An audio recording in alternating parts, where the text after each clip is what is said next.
Masechet Baba Mesia Daf Kof Yod Bet.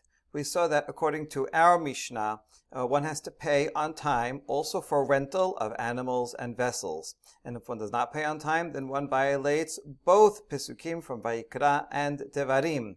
And we saw the derivation of the Pasuk in Vayikra, Lo talin pulat sachir itecha ad boker, kol shepeulato itecha. Anything that the work is with you, and that includes animals and vessels that are with you, that you own, and you rent it out, then the person who rents it has to pay that person on time. Okay, so that was a Tana of our Mishnah. Rabbi Yosef, however, disagreed, and he said that you only violate one pasuk for not paying on time rental for vessels and for animals. So since he only has one pasuk, the one from Devarim. So now we're going to ask, what is he going to learn from this pasuk in Vayikra? What did we learn from the pasuk in Vayikra? That you cannot leave the wages of a laborer until the morning. He needs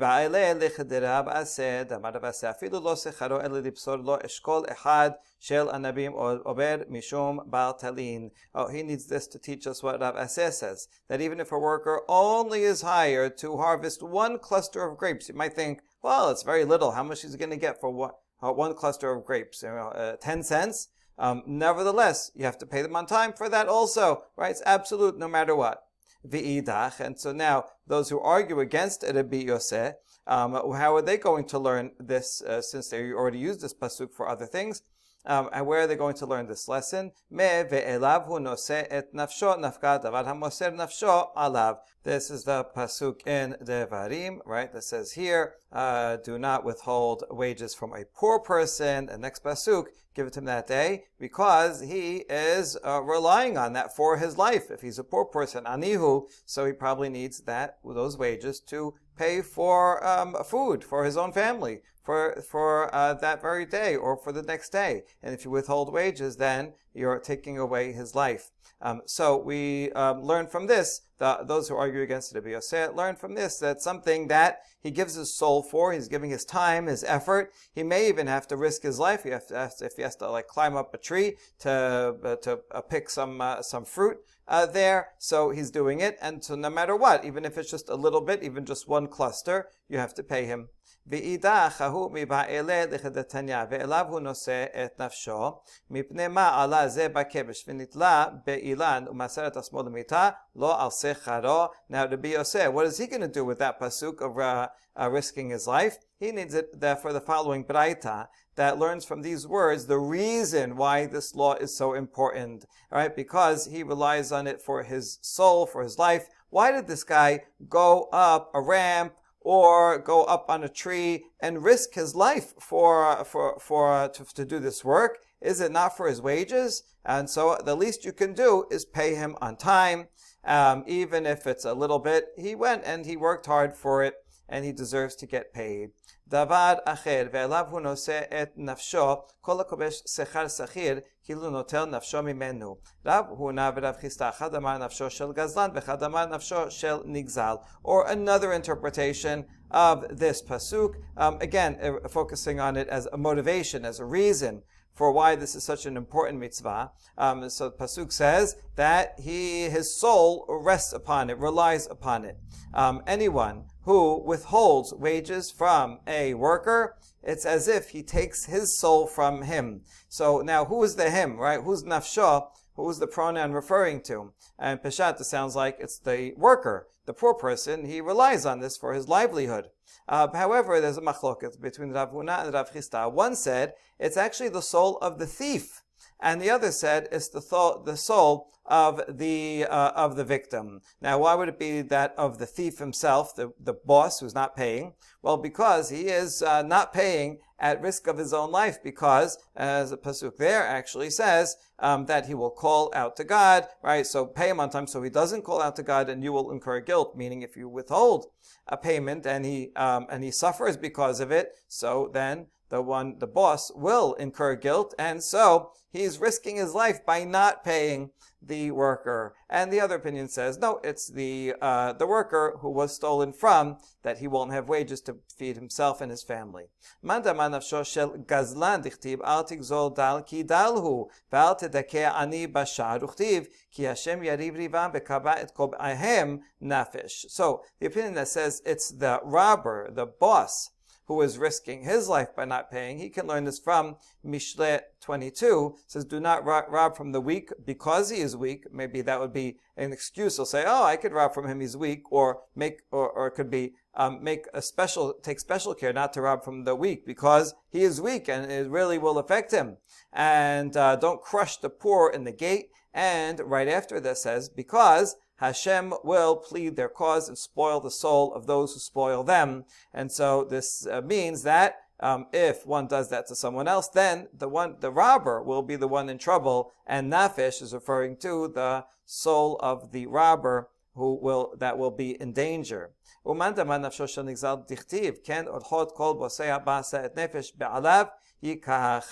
one who says it's the worker who was stolen from, that you could learn from a different pasuk in Mishle Perek Aleph that says, so are the ways of everyone who is greedy for gain. It takes away the life of its owner. So owner, understanding Ba'alav as the rightful owner of these wages, is the worker.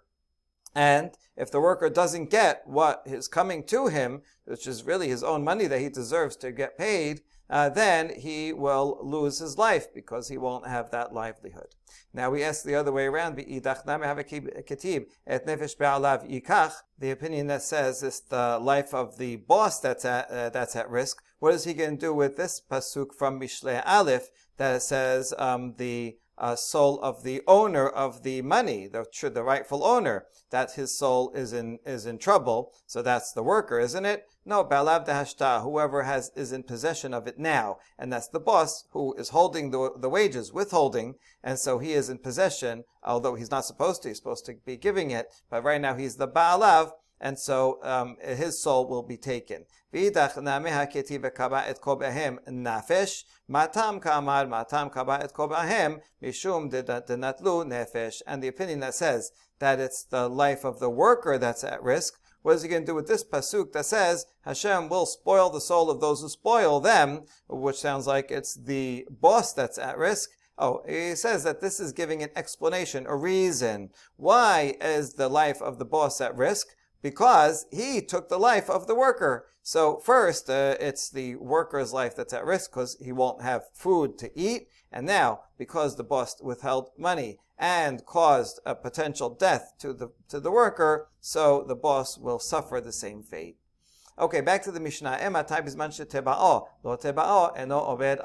When does one violate not paying on time? Only if the worker came and asked for his wages. But if the worker just didn't show up and he didn't even ask for the wages, then the owner, the boss, does not have to go run around right before sunset. I have to pay him, or else I'm going to violate. No, the boss can be in his office and wait for the worker to come. It's just that if the worker comes, then he has to make sure to pay him on time. Tenor Rabbanan lo talin peulat sachir yachol afilu lo tebaot tamud omar ittecha ledaatcha. So now we learn a derivation from the pasuk in Vayikra that says, "Do not keep the wages of a laborer."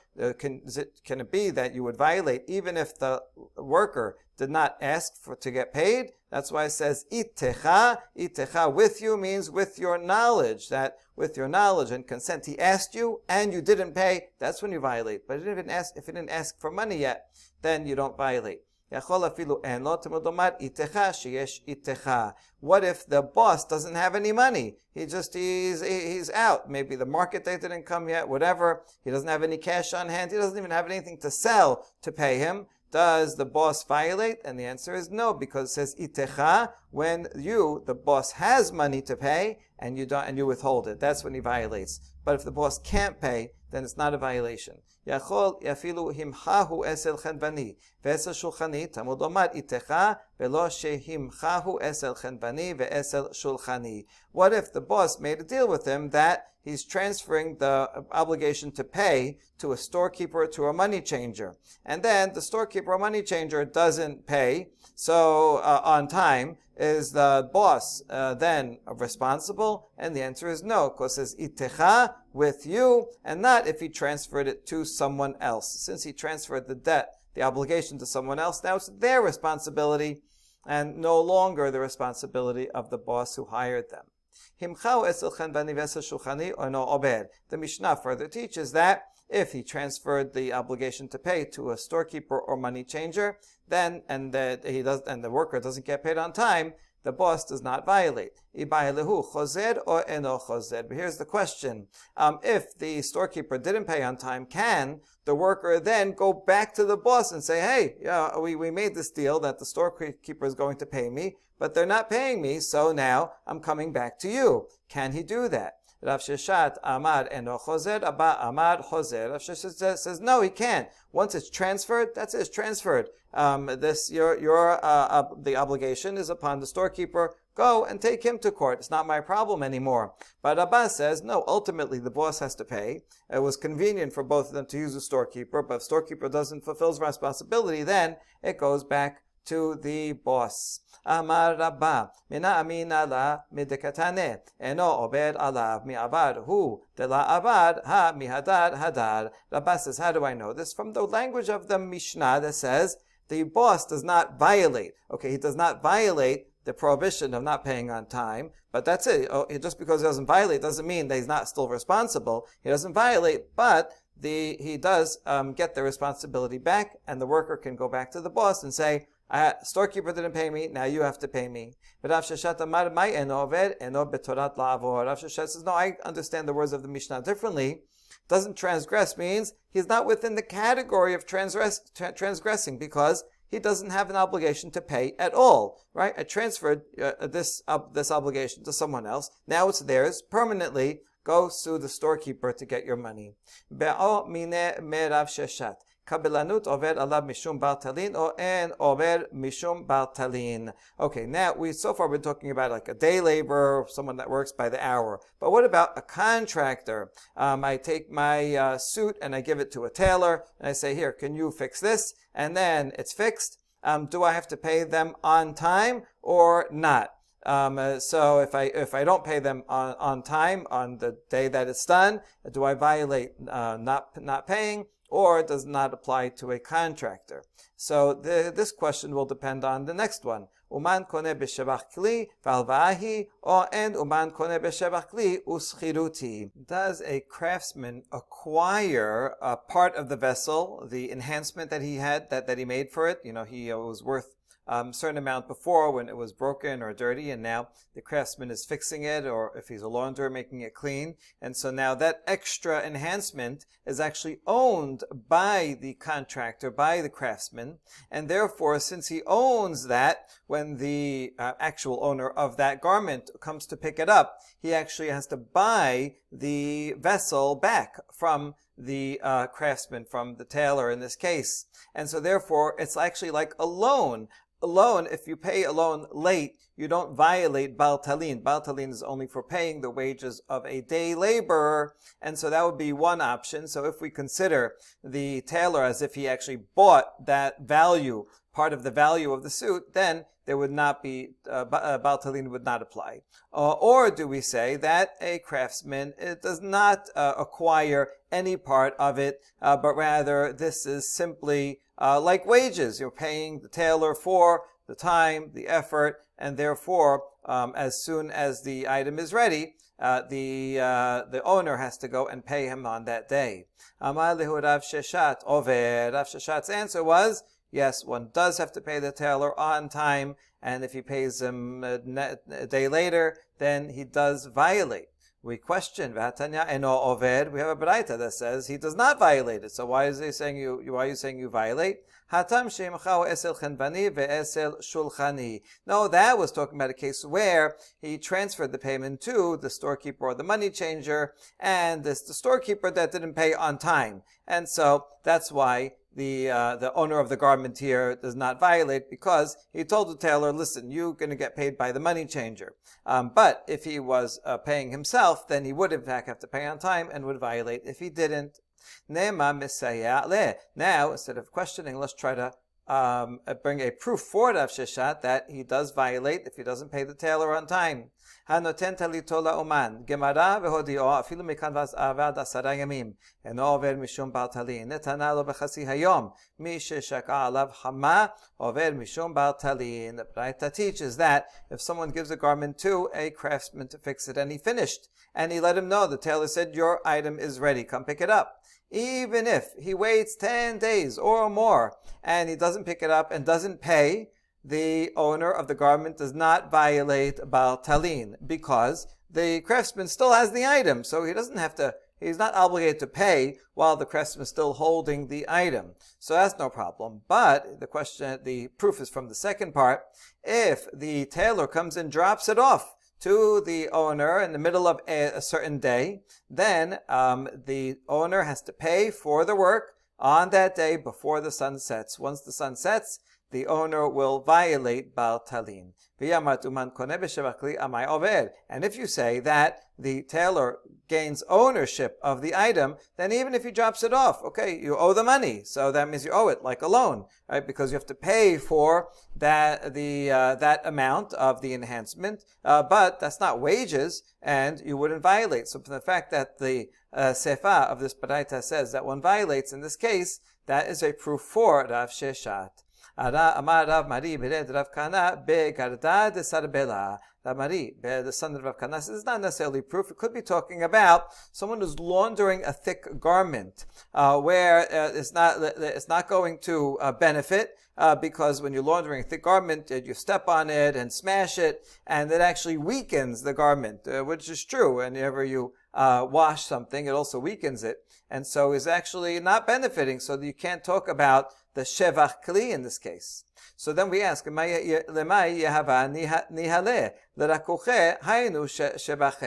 you think he gave it to him?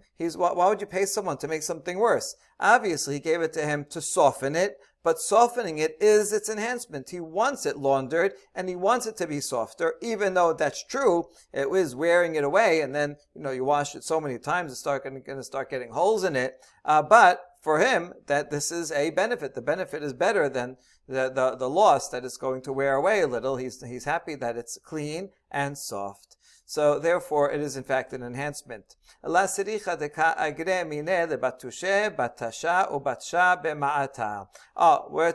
baraita is still not a proof, because it could be talking about a case where the owner of the garment hires someone to tread it, and he pays for every tread. Every time you step on this, batasha, I'll give you a coin. And so he's actually like a hired laborer, not a contractual. I'm not paying you for the whole thing to clean and soften the item, but rather just come over here and step on this 1,000 times. We actually have a fresco painting of a few people stepping on laundry from ancient Roman times, which is really cool. This is the ancient version of the treadmill. It's a good exercise. You should try it one day.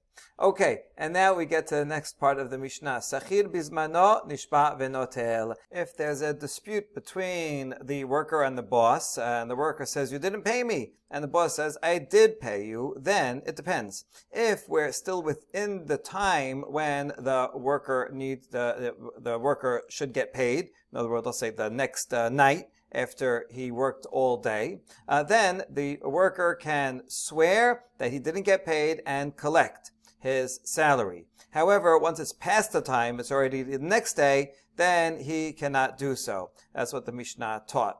Now we ask, Sachir amai takinu le Rabbanan lemishtaba v'shakil. Why did the rabbis make such a takana that the worker can make a vow and collect his salary. The reason that we are assuming that it's a rabbinic enactment is because on a biblical level, vows are only taken by the one being sued. If you sue me and you make a claim, I make a vow to say I don't owe you, and then I don't have to pay you.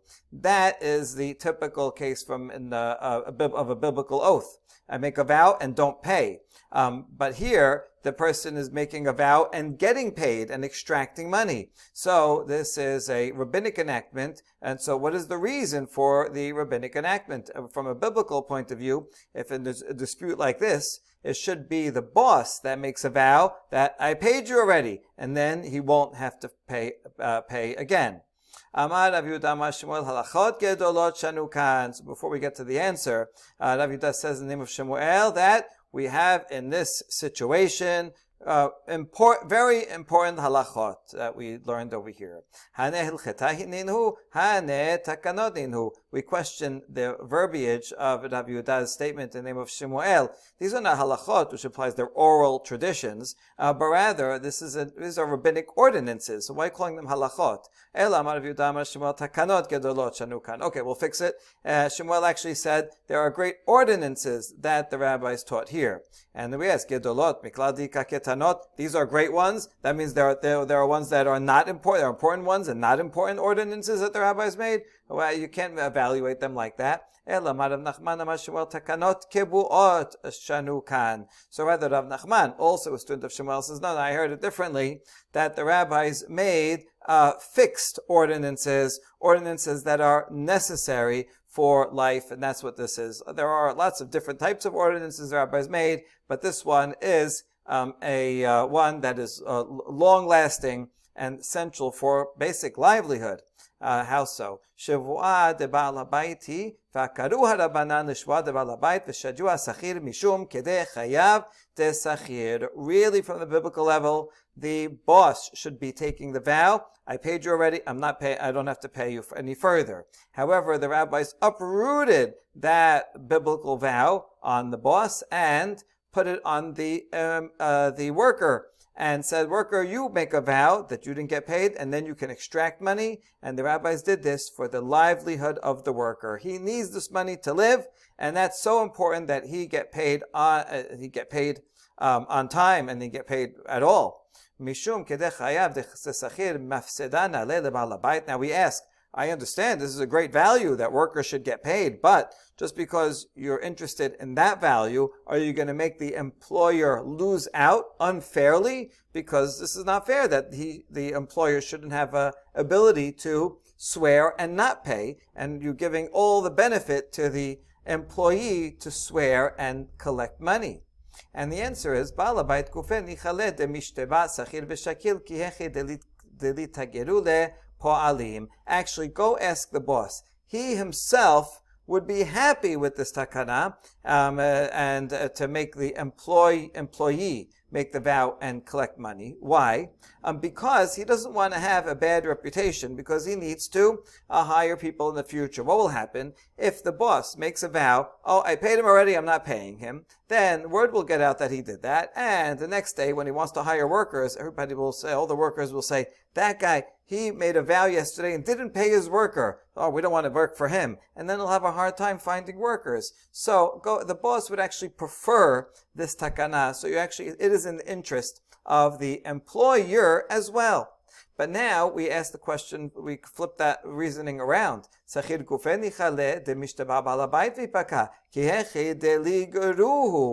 the employee, he would rather that the employer make the vow and not pay, so that the employee can get hired in the future and not get a bad reputation. What will happen if the employee makes a vow, you never paid me, you have to pay me, you never paid me, and makes the boss pay him, pay for the first time, or maybe again, depending on if he's telling the truth or lying. Well, then the word will get out, oh, that this worker over here, he sued his last boss. Do you want to hire the employee that sued their last guy and then and made a vow and collected, and maybe collected for the second time unfairly? So since the employee wants to be hired out more easily, he would actually rather the boss take the vow and not pay. That reasoning can work both ways, so it really doesn't work. Baal habayit al korchei agad. No, we can answer the second one because the boss has to hire workers. He has a whole field. He has work to do, so he's going to hire people no matter what. And he's not going to care that on the previous thing he made he made a vow and got paid again. Maybe it was right, maybe it was wrong. Anyway, he needs workers, so he's going to hire no matter what. But that argument works the other way too. The employee, he's going to hire himself out to a boss no matter what. Even if he hears something about the boss that, the other day he made a vow and didn't pay. Okay, I need work, right? It doesn't matter to me. I need work today, and he's offering work. And so, because of the need of the market, it doesn't really matter if who makes the vow. So anyway, all that can't be the reason. So totally new answer. Ella. The boss, he is preoccupied. He has many laborers, probably, and he has a lot of people working, and he's not really sure. He paid a bunch of people. The other people didn't get. He thinks he paid, so he's not really sure. But the worker knows for sure. If you worked 10 hours, hard labor out in the sun, you'll know you'll remember if you got paid or not. And therefore, since the worker is more trustworthy to know for sure that he didn't get paid, it makes more sense for him to make the vow rather than the employer who is dealing with a lot of things and may just misremember. Now, if you're saying that the boss is really so preoccupied and all mixed up, then he should have to pay even without the worker making a vow. And why not? Why even make a vow? It's to alleviate any concerns of the employer. He doesn't want to think that he's getting cheated. I paid him before, now he's asking for money again. He made a vow. All right, then he's probably telling the truth, so he doesn't mind paying him. Now we have a question. Why don't we make a rabbinic enactment that whenever you pay a worker, it has to be in front of witnesses, and then there won't be any dispute? That's not practical. It's too inconvenient. Every time you want to pay someone, we need 2 witnesses. Come over here. Are you related? Are you a gambler? Right? You can't run a business if you have to have 2 witnesses every time you pay someone. Why not pay up front in the beginning of the day when you hire the worker? It says, listen, you're going to be working this many hours the whole day. Here's $100 for the work that you're going to do. And then any worker who even started working, you know that they already got paid and there won't be any disputes. And the answer to that is actually it's a lot more convenient to both that they work on credit and only get paid at the end. The employer, because he may not have all the money ready in the beginning of the day, he's relying on the work that's happening during the day and selling and buying, and then he'll have the money ready at the end of the day. And the worker himself, he doesn't want to carry around cash all day long out in the field. He wants to look forward to work. He wants to work hard and look forward to getting the money at the end of the day and then go home with the money in hand. So this is the best solution. Now, if you're going to allow the worker to make a vow and collect money in case there's a dispute whether he got paid or not, then we should have the same takana when there's a dispute about the amount of how much they decided, right, for how much she should get paid. Allah matanya uman omer shetayim kasasti li v'hala omer lo kasasti lecha ela achat hamosim havero alav hareaya kesisavadai mitkardechi la inashe. So how come we have a braita that says a craftsman says, you said you're going to pay me 2 coins for this work, and the owner, the boss, says, no, I only said you're going to pay 1. And the Baraita teaches that the one who's extracting money has to come up with the proof, and that would be the craftsman. Why don't we say over here also the same thing? The craftsman can make a vow that, you definitely said 2, and extract the money. Why don't you say the same thing? And the answer is no. The fixing of the wages, the boss certainly, the person hiring the craftsman will certainly remember. Everybody remembers, right, about their negotiations and what they usually pay and what they would pay and what they said to this guy. What you might not remember is, wait, did I pay you or did I not pay? That people forget. But how much they decided that he's going to pay, they don't forget. If the reason why we allow the worker to swear and collect is because the boss gets preoccupied and doesn't know if he paid or not, then this law should apply not only during the proper window of opportunity for payment. Let's say he was working all day, that would be the next night. This should apply also the next day or 2 days, or in the future, whenever it is. Also, the boss was preoccupied and doesn't know if he paid or not, and so let the worker swear if there's a dispute and collect. How come we learn in the Mishnah that once the deadline of Baal Talin passes, then the worker can no longer take a vow and collect? So why don't we apply it even afterwards? Chazaka and Balabait over Mishum Baal Talin, because we have a presumption bosses are not going to violate the biblical law of delaying payment. So they're going to make sure that they paid everybody, and if you're coming back the next day, then we assume that the boss did in fact pay you. Wait, you just said that he's preoccupied with laborers, so he's not going to remember who he paid. So this seems to contradict what we just said here, that he's not going to violate Baal Talin, and he's going to make sure to pay everyone. Which is it? Oh no,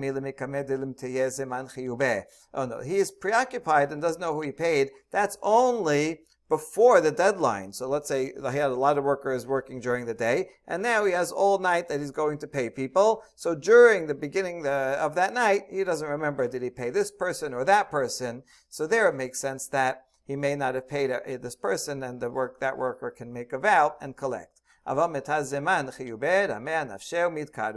once the deadline is approaching, let's say in this case sunrise, so then the boss will say, oh, sunrise is coming, I have to pay everybody, let me go down the list of all the people I hired today, this guy I paid, this guy I paid, oh, this guy didn't pay, and he'll make sure to take care of it. And so therefore it only applies during that window of proper payment time, but not afterwards. Now that you said that we assume bosses will not violate a Baal Talin, but you are assuming that workers will violate stealing, because let's say it's the next day or 2 days later, and the worker comes and says, oh, you never paid me. So he says, oh, well, even if you make a swear, we're not going to believe you. That means we think that he already got paid and he's coming to collect again, which is stealing outright. Why you assume that the boss wouldn't violate a Torah law, but that a worker would violate a Torah law? There should be the same reasoning. And the answer is, Hatam terech chazaka, hacha chada chazaka. Gabe balabait ika terech chazake, chada de'en balabait over mishum batalin, v'chada de'en sachid mashe secharo, hacha chada chazaka. And in that case, there are two presumptions. In this case, only one. Regarding the boss, we have two presumptions. Number one, he's not going to violate the law of Baal Talin. When the deadline's coming, he's going to go down his list and make sure he paid everyone. And the second of all, the worker is not going to delay. Most workers are not like, oh, you owe me today, that's okay, pay me next week. Workers, most of the time, want to get paid on time, so they're going to make sure to come and say, no, you never paid me, check your books, I'll swear. And so, therefore, between those two, we have two presumptions that the worker got paid when it's on time. Whereas with the worker coming afterwards, there's only one chazakah. There is a presumption that people don't go and just steal outright, but that's only one presumption that's not sufficient to allow him to make a vow and collect. Baruch Adonai Le'olam, Amen v'Amen.